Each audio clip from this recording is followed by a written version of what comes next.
satu impian, kejayaan satu wawasan, bersama memburu harapan, mengecapi kesejahteraan. Kita tak pernah putus asa, walau halangan di depan mata, terisihan sejahtera bersama.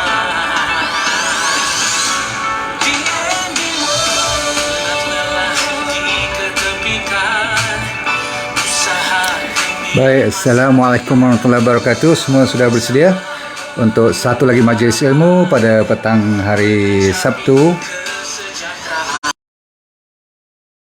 Wi-Fi ni kita kena cek sebelum kita mula. Seperti biasa, kalau ada masalah apa-apa, you just let me know, okay? You tulis kat situ 1/10, berarti suara tak dapat. Dan kalau 10/10 berarti kita boleh teruskan perjalanan kita untuk belajar lagi ilmu terbaru pada petang ini. Walaupun you pernah dengar tentang soal-soal ginjal, banyak saya cerita minggu lepas. Tapi hari ini lebih kepada masalah kalau kita nak balik hari raya ataupun dah sampai rumah tu, Alhamdulillah, saya dengar kata ramai yang bermasalah tentang kalau dia nak terkencing, dia nak pergi kat mana kalau tengah jam-jam tu, kan. Ada kawan saya cerita, doktor juga, dia tak kira kalau pasal kencing, buang air besar semua ni, dia tak kenal title you, betul tak? Kalau datang emergency tu, sampai dia kata dia kena buka pintu, dia ajak kawan dia buat macam tirai tirai manusia. Jadi macam-macam lah cara, kan. Ada orang bawa balik botol lah, ada orang, kalau perempuan tu macam mana saya pun tak tahu. Tapi apa yang penting ialah kalau you terasa je, kalau dapat tempat R&R tu, tolong turun dulu kat situ.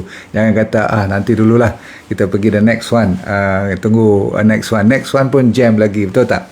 Jadi tuan-tuan sekalian, bagi yang siapa yang dah sampai tu, Alhamdulillah. Siapa yang belum tu, masih lagi kena banyak bersabar dan bertabahlah. Semoga anda boleh sampai dalam keadaan selamat. Namun cerita pasal buang air kecil ni memang mustahak, sebab dia memang tidak rasa, apa orang panggil, tidak rasa selesa langsung, betul tak? Bahkan ada orang tu sampai berpeluh-peluh nak tahan untuk bertemu dengan tempat R&R yang seterusnya. Baik, hari ini kita cerita 7 sebab kenapa orang boleh kena kencing terlalu kerap, ataupun satu lagi disebabkan dia tak lawas. Dia tak semestinya kencing kerap dia mesti tak lawas, faham? Okey. Tapi kadang-kadang orang yang tak lawas ni selalunya dia kencing kerap, macam tu. Kalau kencing kerap, tak lawas ni bermaksud dia masih lagi ada peninggalannya dalam pundi kencing yang tak puas, ataupun kadang-kadang sampai menitis-nitis pun ada. Sebab tu ada orang bagi 3-4 jenis masalah tak lawas ni. Satu, konsepnya tergesa-gesa, tapi dia masih lagi boleh sempat pergi ke toilet. Bila dia nak kencing tu, dia rasa nak pergi sangat-sangat, tapi dia boleh buka pintu, tutup pintu semua. Inilah, okey, satu. Nombor dua, yang tak sempat. Bila dia teringat je, dia nak sampai je ke toilet, dah terkucil, faham? Maksudnya tercicir. Ni yang susah kalau nak pergi sembahyang dan sebagainya ni, faham?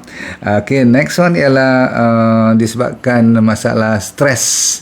Orang panggil apa, stres punya incontinence. Incontinence ni maksudnya tak lawas lah, tak boleh contain, dia tak boleh tahan. Stres ni bukan stres minda, maksudnya stres pergerakan pun boleh. Selalunya dia batuk ke, dia bergerak ke, atau dia ahem je. Kalau bersin tu confirm lah, mesti keluar punya. Jadi tuan-tuan sekalian, satu condition yang saya nak habiskan cerita supaya you tak confuse, walaupun jarang tengok, tapi kita ada kawan seorang dua dalam beberapa ribu orang yang kena penyakit yang dipanggil diabetes insipidus.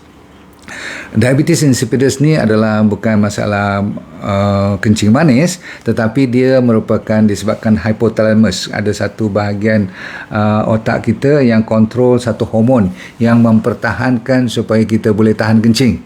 Jadi kalau hormon ni tak ada ataupun kurang disebabkan masalah hypothalamus tu di dalam otak kita, dia tak boleh kontrol. Bila tak boleh kontrol tu, ada air je dia nak kencing, ada air je nak kencing. Jadi kesian juga orang yang bermasalah begini, dia sentiasa akan dengan berteman dengan toilet. Faham? Okey. Jadi anda sekalian patut bersyukur bagi mereka yang tidak ada masalah-masalah sebesar begini. Baik, tapi kita akan dari semasa ke semasa umur kita meningkat, ada kes-kes walaupun tak kira umur tua saja, tapi lagi berumur lagi banyak tambahan lah. Contoh, satu kondisi yang dinamakan overactive bladder. Maksudnya kita punya pundi kencing yang overactive. Dia terlalu aktif. Maksudnya sikit je dia dah sensitif. Apa penyebab utamanya? Nombor satu ialah tidak lain tidak bukan ialah diabetes. Diabetes lagi sekali merupakan salah satu daripada penyebab utama kenapa kita senang nak terkencing-kencing ni. Okay? Kalau you perasan, orang yang sebelum didiagnose sebagai diabetik pun dia punya gejala utama, dia punya komplain ialah kencing kerap. Tak kira siang, tak kira malam, dahaga, itu punca ataupun signal-signal yang you harus berhati-hati. Namun bagi mereka yang dah ada diabetes, kalau nak travel balik kampung ni, you kena hati-hati, kena make sure kita cuba discuss macam mana nak mempertahankan supaya dia tidak teruk sangat nak pergi ke toilet tu sampai tak berkesempatan tepi jalan pun dah kena kencing juga. Nombor satu. Nombor dua ialah pre-diabetes. Ramai orang sebanyak yang kena diabetes pun, katakan 3.6 juta. Kat Malaysia lebih kurang begitulah statistik terakhir saya ingat. Lagi sama banyak tu juga, lebih kurang 3-4 juta juga lagi menunggu giliran. Berarti dia dah borderline ataupun dia dah cross. Kadang-kadang dia tak check langsung, insulin dia dah tinggi, berarti gula dia dah mula orang kata apa, bermanja-manja dah nak mula jadi diabetik confirm. Maka dia naik turun, kena tak kena. Yang ni lah yang orang panggil pre, sebelum diabetik pun boleh kencing kerap. Faham? Okay. Number 3 ialah senang aja. Kes ni minum banyak. Rajin sangat minum. Sebab apa? Dia dengar siapa-siapa bagi mengajar, dia kata mestilah berat badan kali 40 lah gitu gini. Padahal dia nak travel ni, nak balik Penang atau nak balik Johor atau nak balik Kelantan, dia pergi bantai 2 liter. Siap. Kalau kau minum sebelum apa-apa lagi dah pagi saja dah 1 liter, jaga baik-baik. Travelling punya time you kena control. Kalau traffic jam, jangan minum terlalu banyak. Jangan pula sampai kering badan lah. Faham? Okey, nak check kering tak kering badan tu, tengok air kencing lah kan. Kalau dia kuning sikit-sikit, biarkan saja. Tak payahlah nak bagi sampai cerah. Orang kata apa, macam jernih pula air kencing tu. Memang bagus kalau sampai boleh dah rasa jernih tu. Tapi kalau nak travelling jangan. Sebab apa, nanti tak sampai sejam dah mula nak singgah. Nombor seterusnya ialah kalau cuaca sejuk, lagilah you kena kontrol. Maksudnya aircon dalam kereta tu janganlah sampai sejuk gedi, kata orang utara. Okey, nombor seterusnya ialah nombor 3 ialah masalah urinary tract infection. Orang perempuan terutama sekali senang kena, dia panggil apa, infection bahagian private anda tu. Maksudnya kita ada urinary tract infection. Okey. Jadi siapa-siapa saja yang ada infection ni, awal-awal pergi jumpa doktor, ambil antibiotik cukup-cukup supaya kita boleh tenteramkan. Sebab kalau dia masih lagi tengah menyala, you tengah travelling, yang tu bukan kata sakat nak kencing saja, boleh sakit dan pedih pun juga. Tak kira pula demam lagi nanti. Okey, lepas tu ada makan diuretik tak? Ubat pelawas air kencing tu. Kan ada ubat-ubat kalau nak orang penyakit jantung, selalunya kalau bengkak-bengkak kaki, masalah paru-paru, berair dan sebagainya, doktor selalu bagi orang kata apa, ubat kencing lah, bagi senang lawas kencing. Masa ni you kena ingat, kena kontrol betul-betul lah. Kalau boleh minta doktor kata boleh turunkan sikit dos ataupun berhenti dulu. Kalau tidak, siap.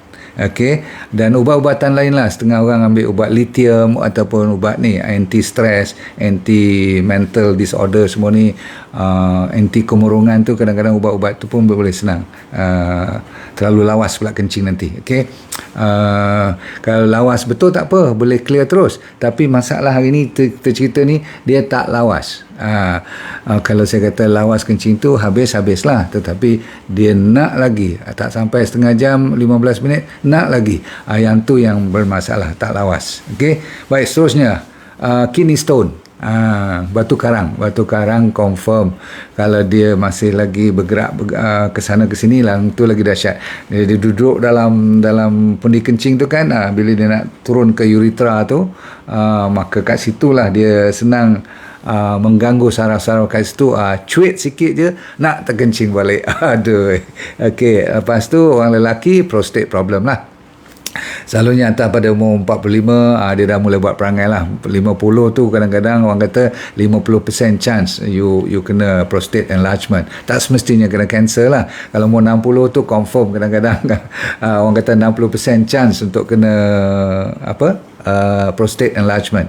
Dia ada dua, satu bengkak benign yang tak berkanser, satu lagi bengkak disebabkan oleh kanser. Dua-dua ni pun boleh mengganggu. Sebab apa? Kita punya urethra tu ataupun di bawah daripada pundi kan nak turun ke bahagian private lelaki tu, bila dia nak turun tu dia dikeliling oleh prostate punya tisu. Dia kalau dia bengkak, dia ganggu lah, dia orang kata apa, menekan, menolak. Jadi benda tu sensitif kan, ada banyak saraf kat situ. Yang tu yang tak senang duduk tu, faham? Okey. Dan orang perempuan pula masalah fibroid ataupun masalah cyst, kadang-kadang macam-macam ada kat kawasan uterus tu.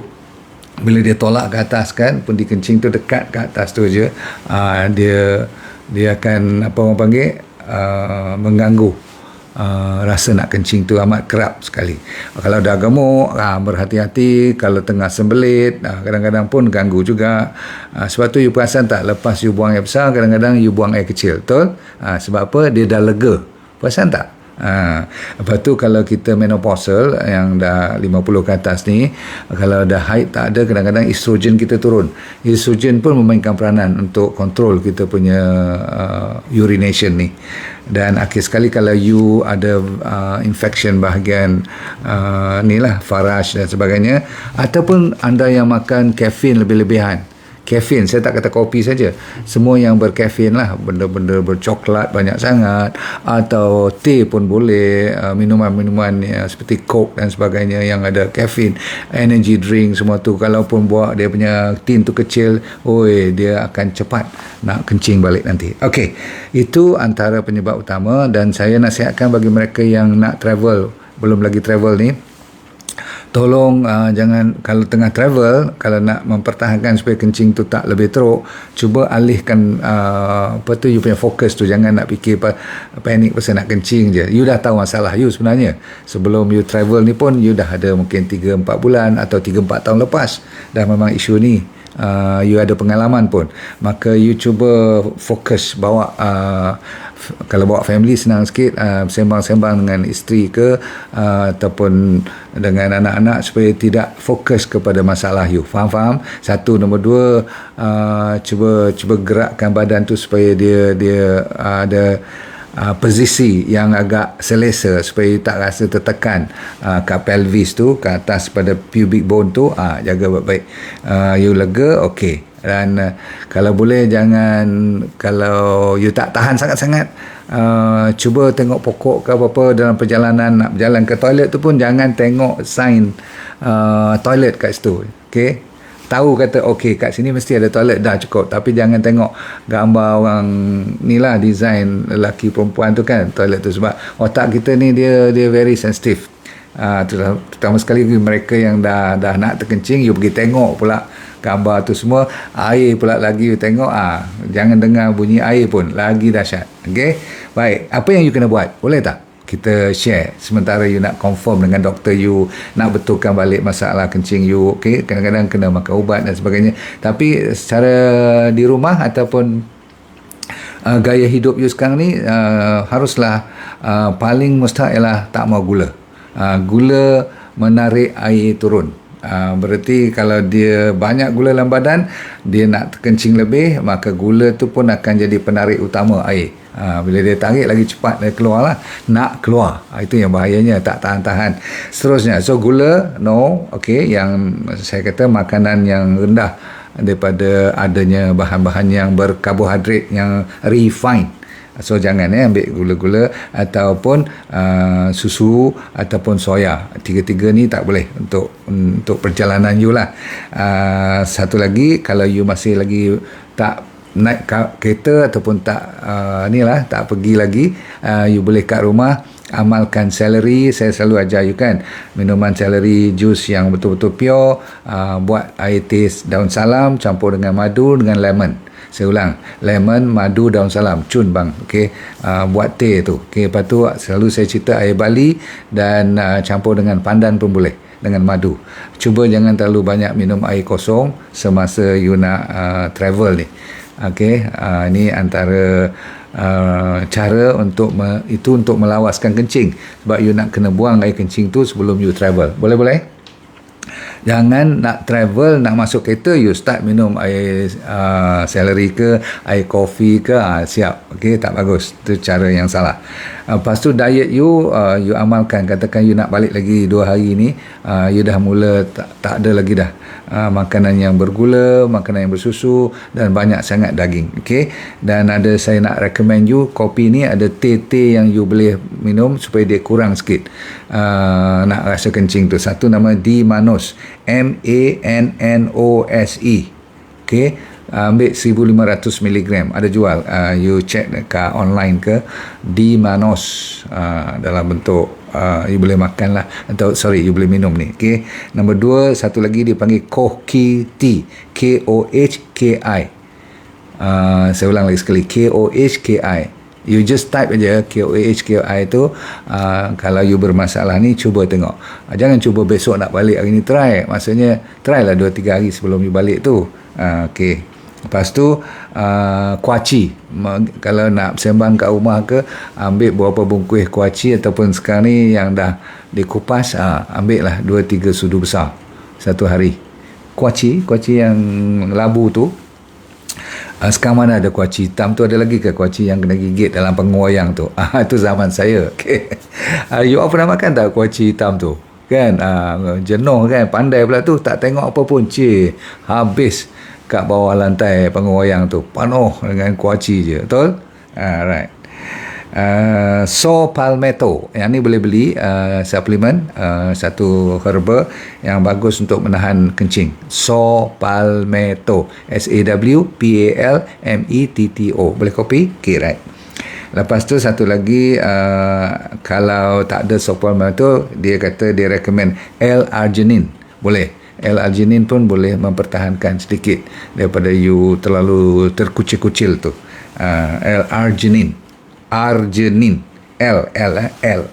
Lepas tu rajin ambil sayur-sayuran, termasuk tomato yang paling direkomend, sebab tomato ni ada lycopene yang telah dimasak atau panas. Tomato tu makan, jangan tak masak lagi, baru dia keluar lycopene. Yang kita nak tu lycopene dalam tomato.